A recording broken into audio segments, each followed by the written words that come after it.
Welcome to the Treasury Update podcast, presented by Strategic Treasurer, your source for interesting Treasury news, analysis, and insights in your car, at the gym, or wherever you decide to tune in. Welcome to the Treasury Update podcast. It's been a long time since we added to the Becoming a Treasurer series, so really looking forward to kicking this off and picking it up again. And in this series, we're going to talk about the languages of finance. It's a really nice little title for that, Languages of Finance, kind of like that.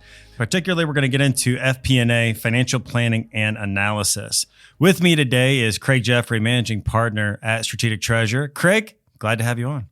It's good to be on. There's nothing like a series, a podcast, and there's a series within a podcast, and then a series within a series. So this is the Languages of Finance within the Becoming a Treasurer series. It's all part of the Treasury Update podcast.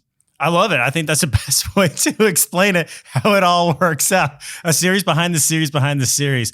Is it a prequel? Is it a sequel? So let's kick into really talking about this Languages of Finance here. And let's talk about what is the purposes of the Languages of Finance subseries. It's really about how communication matters. I mean, even though we are all within finance, there are quite a few different words that we use that have varied meanings. So this equivocation of terms is certainly a challenge.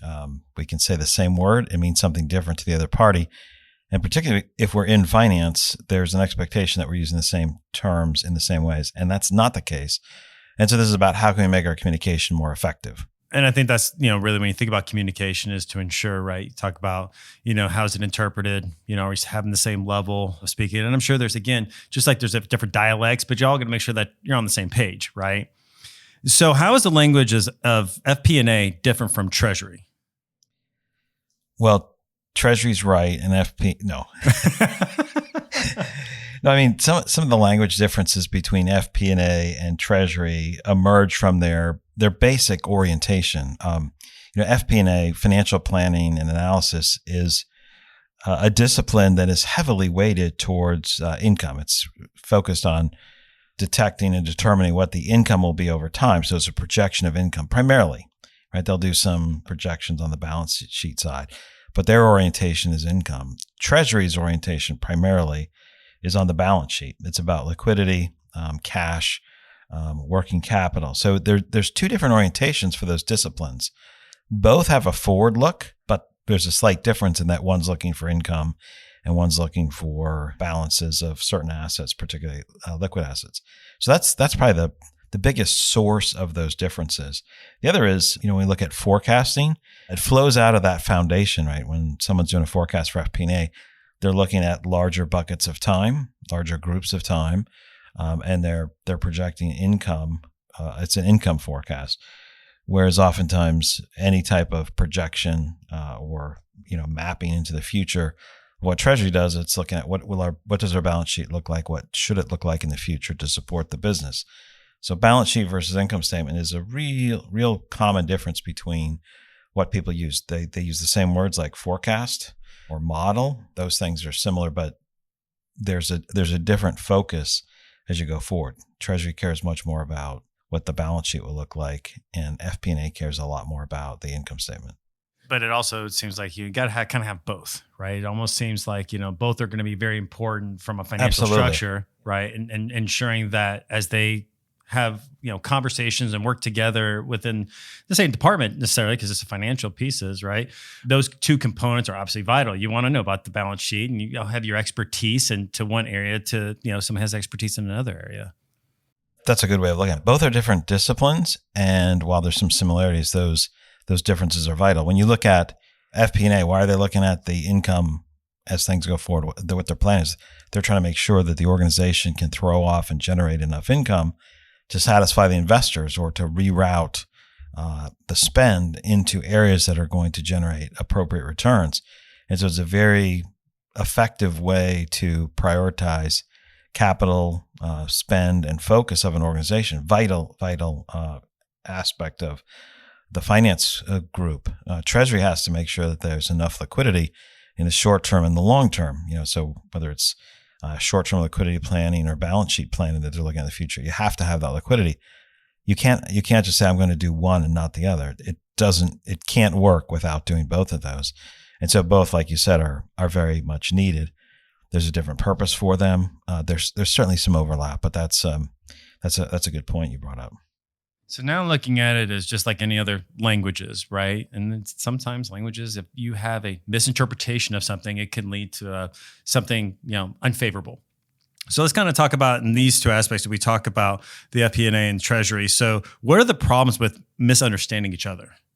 Some of the misunderstanding of each other issues within finance are more on the management side or the overall organization, and not necessarily those in FP&A and Treasury. In this particular case, if we're looking at the language differences between FP&A and Treasury, we've talked about equivocation, the same word meaning different things, and that can cause problems. One of the biggest areas that I see problems is when people talk about a forecast. It's like there's a lot of different meanings of forecast. There's the very short-term liquidity forecast that Treasury does. They might be looking out 2 weeks or 4 weeks. Their short-term forecast might be 6 months to a year. And then the overall liquidity planning that Treasury does may be looking at a year and more. And so those are all can be defined by the term forecast, though there's different aspects even over that time domain by Treasury. When you look at FP&A, they're looking out to the future. They may go 3 to 5 years into the future. They tend to look at things in month buckets. And so the idea that we talk about forecast and what's the expected cash flow or income across the board, the challenge can be that management's expecting these things should match up exactly, right? A forecast is a forecast is a forecast is the thinking, but it's like, no, that's not accurate. We do that with many words all the time. From a humorous standpoint and in our personal lives or even at work, we have these assumptions that we all mean the same thing. And so there's an issue. Sometimes management will say, hey, we had a forecast from FP&A or from a planning group that says our cash should have ended up here. And Treasury comes back and says, this is what we had at the bank at the time. Why is it so far off? Reconcile the difference. And that's, some of that's like, telling a bunch of kids, you say, line up alphabetically by height. And then they kind of wander around and say, well, how do I do that? Because you've given me two directives that are at odds one to another. And sure, in theory, you can say, oh, well, we can always resolve our FP&A forecast down to what the cash should be. Then we need to make adjustments over time for availability, for liquidity and timing. But one is a rough cut. A month at a time is good and helpful, or a quarter at a time might be good and helpful for FP&A. Treasuries, when you get in closer, Treasury's looking much more refined at that level. And so this reconciliation process is largely a big waste of time. And you're coming up with some things to explain it away. And then finally, senior management will get bored and say, oh, okay, that's a little confusing. But they don't understand. They're asking roughly not an impossible question, but a fairly useless question. If you're looking for what cash we're going to have available at the end of the year, you need to be asking that from Treasury. And if there's a variance, it's a variance off of how they're forecasting and planning. If you're looking for a variance about your projected income, you need to ask FP&A. And to the extent if there's massive variances of cash that's expected to be generated from FP&A and Treasury, there may be some needs to find out what's going on. And it may be everything from a very different CapEx expenditure that's delayed, and so the cash hasn't gone out. And while no expenses have been incurred or accrued for that on the FP&A side or the income statement side, the bigger change was the cash didn't flow out. The 25 million or 200 million or whatever it wasn't expended, so they have more cash. Same thing if something is sped up and released sooner, it can cause a huge shift on the Treasury side for cash, minimal impact on the FP&A side, which is what's the income. Purchases, amortization, depreciation, all very different flow of funds than what happens on the income side. So it's interesting how they coexist in the same world, in the same universe, right? But they're two totally different functions in an aspect, but they, again, both have to happen and be aligned in order for, to have I'm not saying a successful finance world, but in a sense you do, right? So when does FP&A and Treasury need to work together? I know you kind of went down the road a little bit, talking a little bit more on cash. Kind of walk us down a little bit more on ways that they co-collaborate. Yes, I mean that's a good point. So to your universe example, I mean, so the universe might be all of the different galaxies and within that solar systems. I mean, it should be that FP&A, Treasury, Controller, some of these finance areas, they should be in the same solar system, maybe like different planets. Other ones, when we get to other solar systems, there's much greater divergence. And sometimes that's better for communication because you're not talking the same language. Like, I don't understand what you're doing here in this medical facility. And so they explain it and they're like, okay, this is a different world. And here's a small point of intersection between billing and, the billing might be the point of intersection. But in finance, they tend to be fairly close. But to your question of where do they need to work together? How do they need to work together? I think there's some massive benefits in the area of forecasting. When there is planning, FP&A is looking at where's our income, what's happening, where are expenses being generated out of. There's a lot of gold there for Treasury to take advantage of. That there should be some feedback mechanism into Treasury. Maybe you're even using the data, but there's some information that Treasury can find very useful. There might be some surprises that they didn't hear from another area because it's not in a financial statement. It's not in the general ledger. It's not in the ERP. It's in somebody's plan that doesn't exist. You can't pull it from a system. Someone else is putting it there. And FP&A may have good information about the expected flow of this investment that's going to generate income. And so when you work together, you can get much better information by talking to the other group.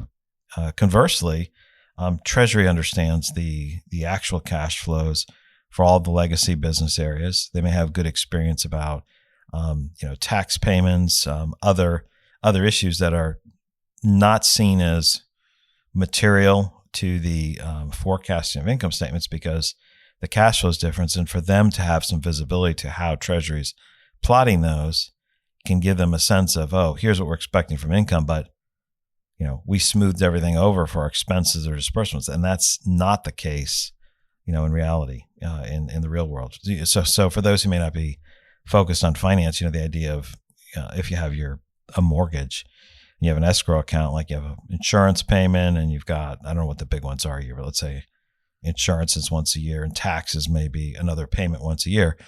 If those are being escrowed every month, it comes out nice and evenly. And that's like, oh, that's perfect. It's great for cash flow planning. Maybe not the best use of cash because you're paying it early.